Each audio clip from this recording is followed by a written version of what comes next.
나는 전능하신 아버지 하나님, 천지의 창조주를 믿습니다. 나는 그의 유일하신 아들, 우리 주 예수 그리스도를 믿습니다. 그는 성령으로 잉태되어 동정녀 마리아에게서 나시고 본디오 빌라도에게 고난을 받아 십자가에 못 박혀 죽으시고 장사된 지 사흘 만에 죽은 자 가운데서 다시 살아나셨으며 하늘에 오르시어 전능하신 아버지 하나님 우편에 앉아 계시다가 거기로부터 살아있는 자와 죽은 자를 심판하러 오십니다. 나는 성령을 믿으며 거룩한 공교회와 성도의 교제와 죄를 용서받는 것과 몸의 부활과 영생을 믿습니다. 아멘. 하나님 아버지 앞에 나와 예배하는 한 영혼 한 영혼을 불쌍히 여겨주시니 감사합니다.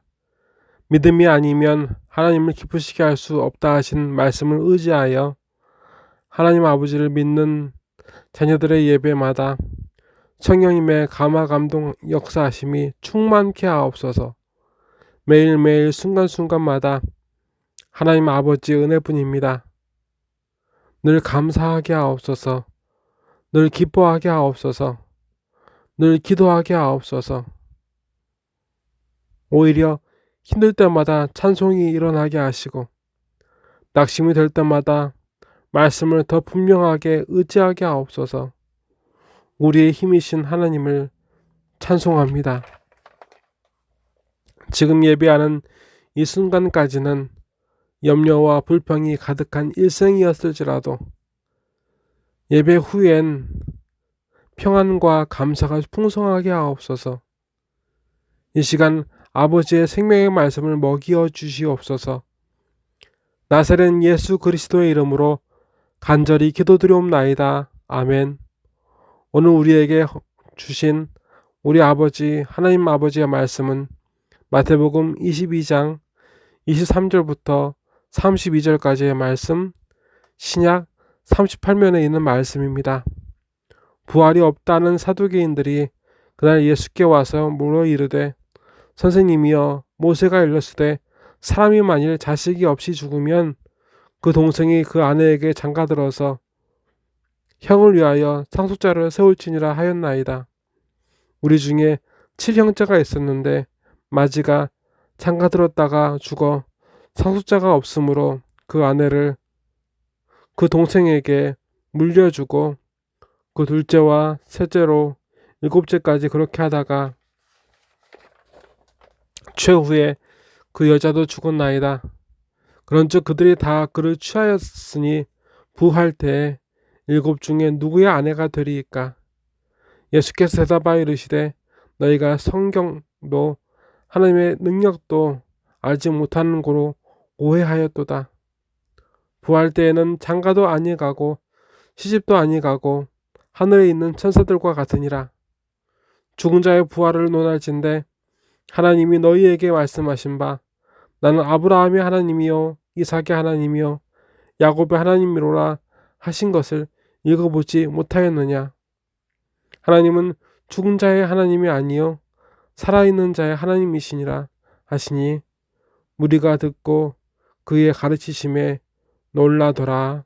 아멘. 사도 바울이 한때 속했던 바리새인들은 하나님과 부활과 천사 등을 믿었지만 그와는 다른 사두개인들은 지극히 현실적인 무신론자들이었습니다. 그런 그들이 오늘 예수님께 찾아왔습니다.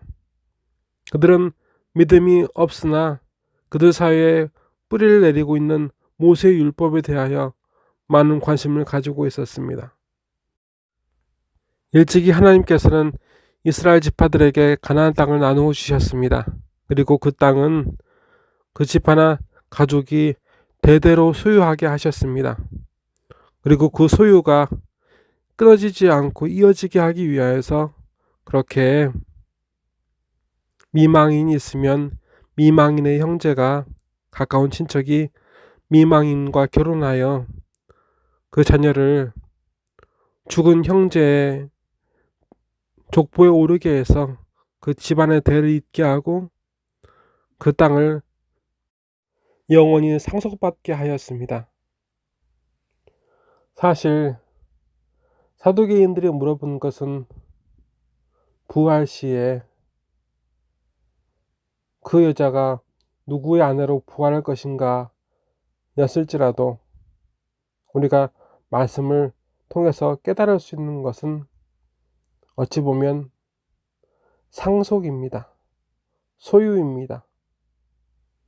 그 여자가 남편이 죽은 뒤 시숙들과 결혼하는 부끄러움을 당한 것도 사실 남편 재산의 상속 문제에 있었습니다. 그래서 그 여인은 계속되어 평생 동안 누구 소유의 아내, 미망인 누구 소유의 아내가 되어야 했습니다.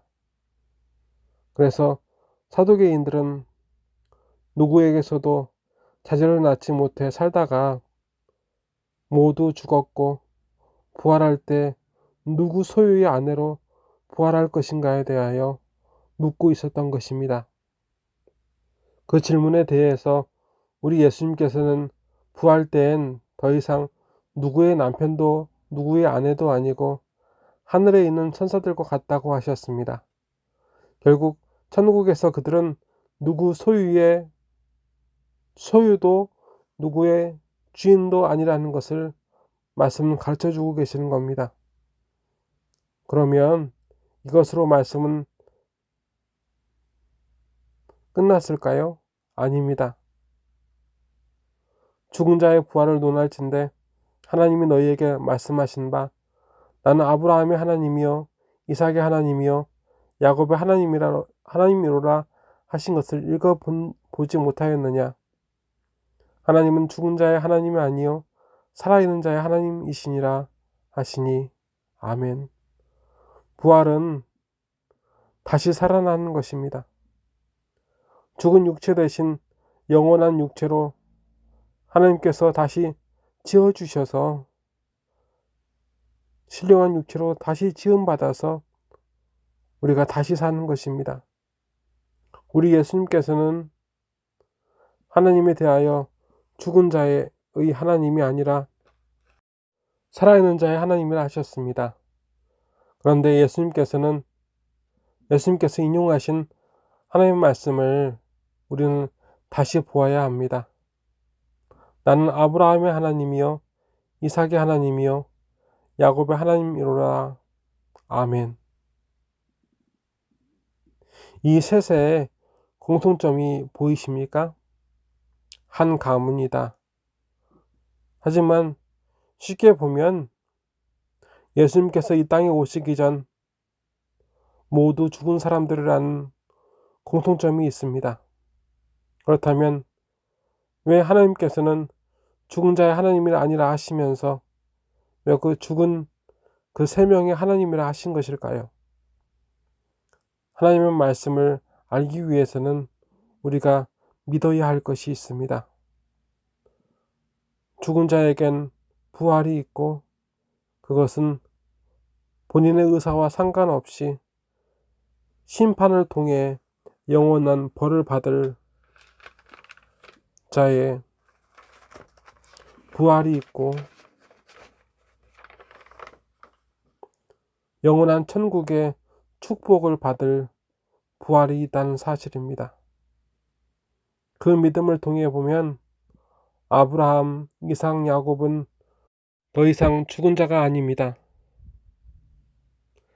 예수님으로 인하여 부활을 약속받은 자, 부활할 자들입니다. 그런데 그들은 이제 사람과 세상의 아브라함, 이삭, 야곱이 아니라 하나님의 소유된 아브라함, 이삭, 야곱이 되었습니다. 예수님께서는 우리에게 부활을 약속하셨고 예수님은 부활하셨습니다.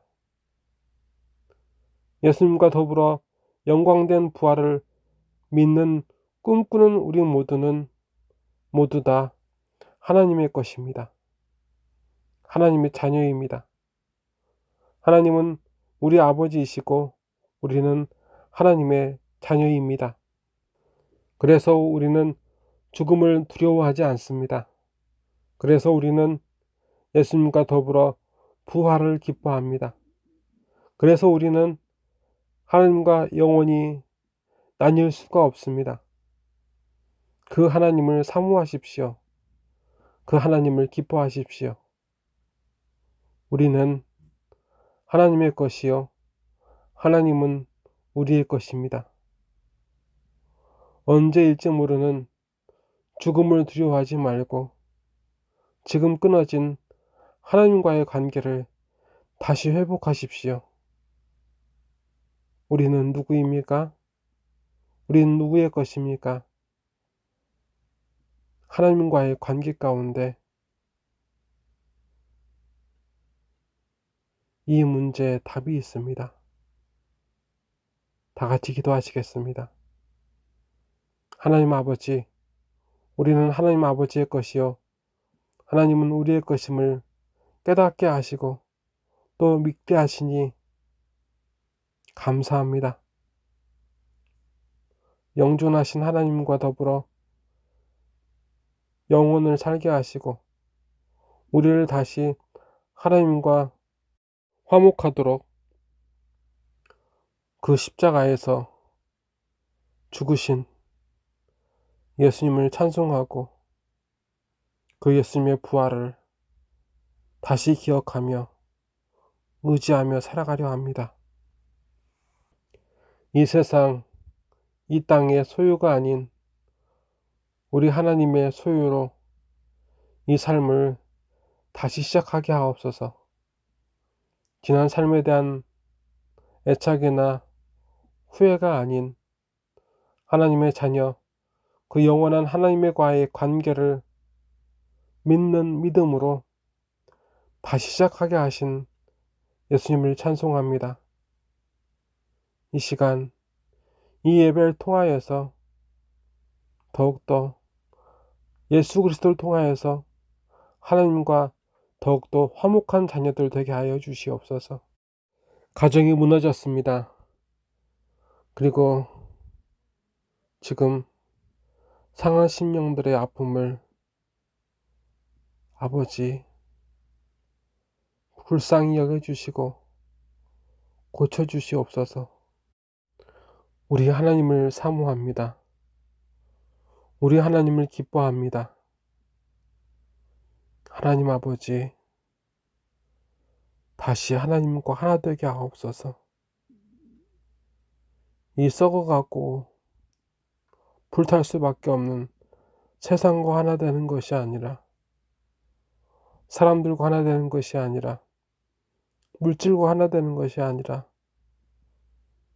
영존하시는 하나님과 하나 된 그 기쁨을 우리 모든 심령이 갈망하게 하옵소서. 충만하게 하옵소서. 이 시간 예배와 예물을 받아 주시옵소서. 나사렛 예수 그리스도의 이름으로 간절히 기도드리옵나이다. 아멘. 지금은 하나님의 소유된 거룩한 백성 위에 주 예수 그리스도의 은혜와 주 하나님 아버지의 사랑하심과 주 성령님의 감화 감동 역사하심이 이제로부터 영원히 함께 계시리로다. 아멘.